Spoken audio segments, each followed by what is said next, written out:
So you've got everything ready, your jelly plate, your paint, brayer, paper. What do we do next? How do we start to build those wonderful textures on the jelly plate? Well, if you're an absolute beginner or someone who wants to push their knowledge a little bit further, then this is the video for you. So carry on watching and all will be revealed.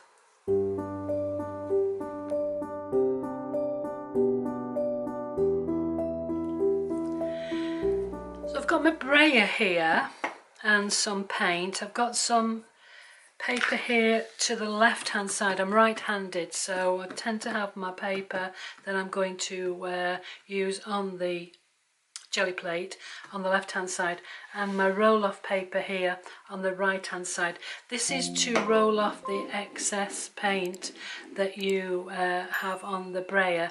When you first start off, and even for the more seasoned people, sometimes you can be a little bit heavy-handed putting the paint onto the jelly plate, so always have something that you can roll the paint off on. And also, and you'll probably see me not doing this every single time, the best thing to do when you have finished rolling the paint off with the jelly with the brayer is to turn it upside down. Otherwise, if you put it down like that onto your paper, it will kind of stick to the paper. And having said all that, I will probably continue to put it down incorrectly, but hey ho.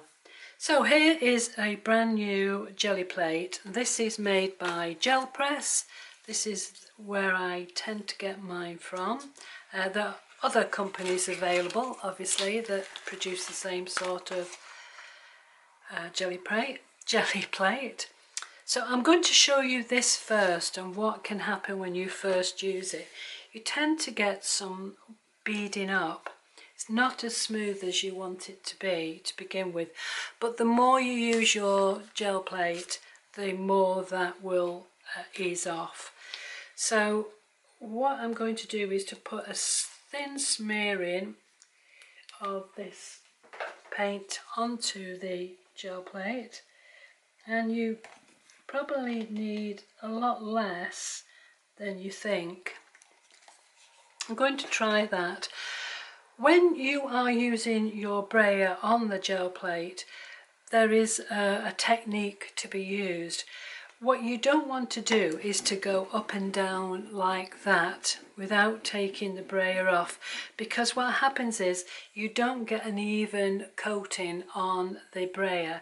So the idea is to go up and take it off and keep on going up and down like that. I'm taking it off each time, and you'll see that the brayer now is getting coated all the way around.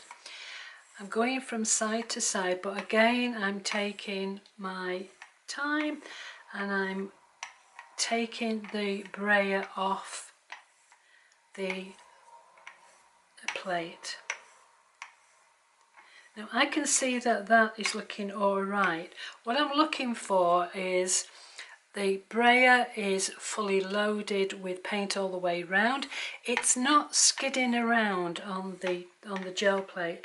If you put too much paint on, you'll find that the gel plate will sort of the brayer on the gel plate will skid around too much. So I'm going to take off that paint there like that. I'm going to remember to turn it upside down. And I'm going to put some paper on here. What I'm going to do is I'm going to try and use this paper. This is A4 paper. I think it's called letter size, or approximately in other countries. And I'm going to try and use two parts of it rather than waste one big piece of paper. I'm pushing down with my fingers. You can get a little tool, I'll show you in a few minutes, called a baron, and that will press down and get a nice smooth result, but you don't need that to begin with. Then I'm going to take this off, and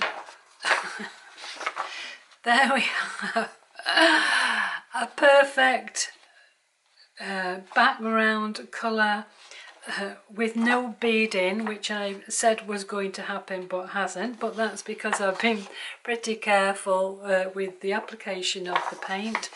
But be aware that when you get a brand new gel plate, you will get some kind of beading. I'll see if I can recreate that for you.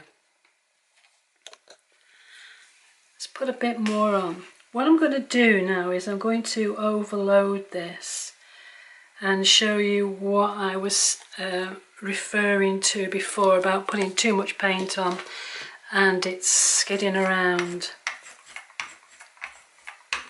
Now, I can feel that starting to skid. It's not getting the purchase that I need onto the plate. And also, can you see there's a lot of, I don't know how you would describe it, but there's lots of wrinkles on there as well. It's starting to bead ever so slightly, just at the edges here. But that is way too much paint. It looks very, very wrinkled. And can you see how much here I'm actually taking off?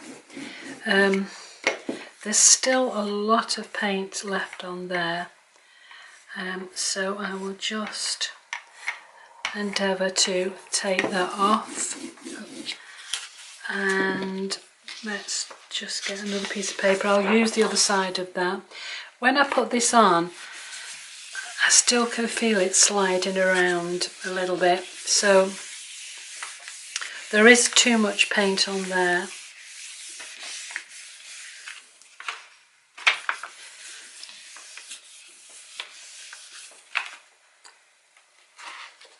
And also, can you see that there is paint left on the jelly plate? This is very wet, still very sticky, still quite a nice background print, but there is definitely some paint left on there. Let me just take this off with my roll-off paper.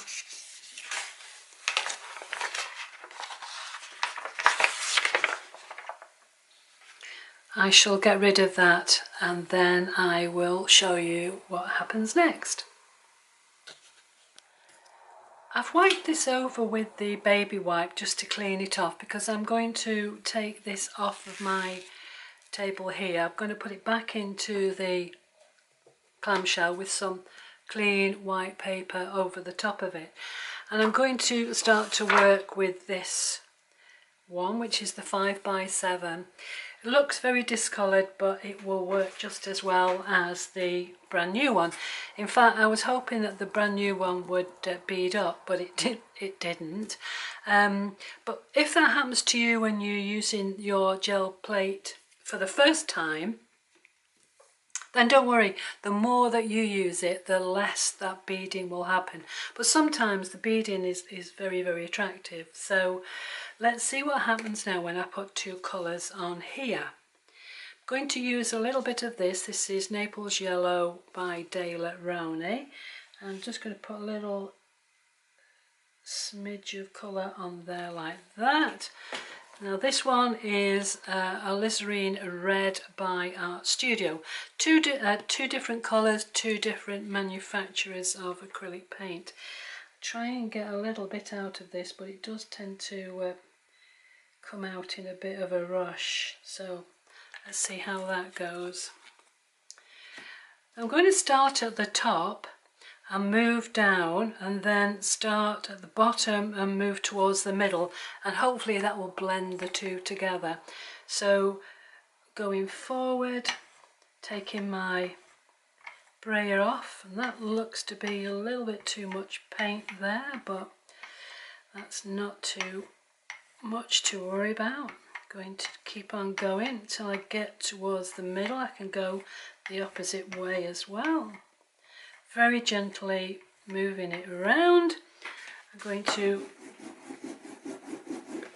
take that onto my roll-off paper, and I'm going to do the same here with the red. I'm going to go down to the bottom,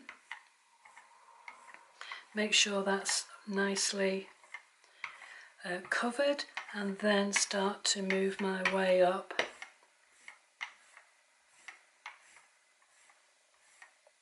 And you see that it's picking some of the cream up, or the Naples yellow. I'm just going to smooth it out. Be very gentle now.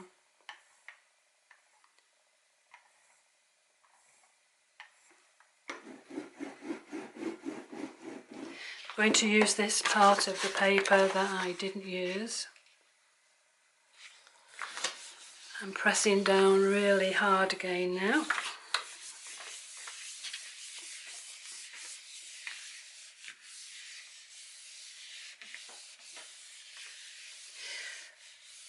People ask how long you should leave the paper on, but that really is dependent on how warm it is in your room, how much paint you've put on, etc, etc. So there is the first one, where we have a blending between the two colours, from alizarin red into the Naples yellow. So that's not too bad. Obviously I'm picking up a little bit of some residue stencil work that I did on here. But let's try again. Let's see what happens this time if I put too much. I'll put too much paint on.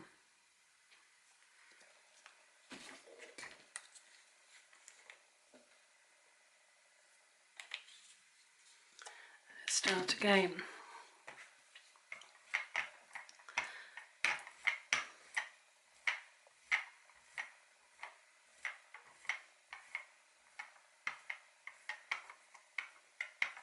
Can you see that's very gloopy?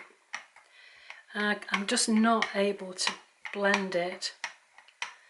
It's skidding around, it's not blending, it's all wrinkled, it's a mess. I'm going to get this, pop this on, and I'll feel it. I can feel it's, can you see that sliding around? Leave this on for about the same amount of time, pressing down very, very hard.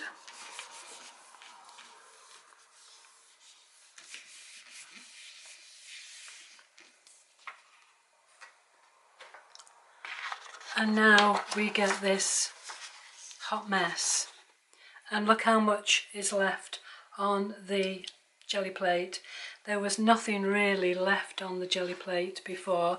And what I can do is just to roll this out and get a nice colour from it, which will be part of, part of a background for me later on. Roll this off. I just get a piece of paper again and pull this off. But can you see the difference, there, between something that is quite nicely blended, not brilliant, but there is a blend there, to this one here. This is a good amount of paint, a thin layer of paint going on, and you can get this blending. This was way too much paint. There's even stuff sticking on the side here. You've just not got a blend at all, and it's not smooth. I hope you can see that. And this will just become a background. Okay.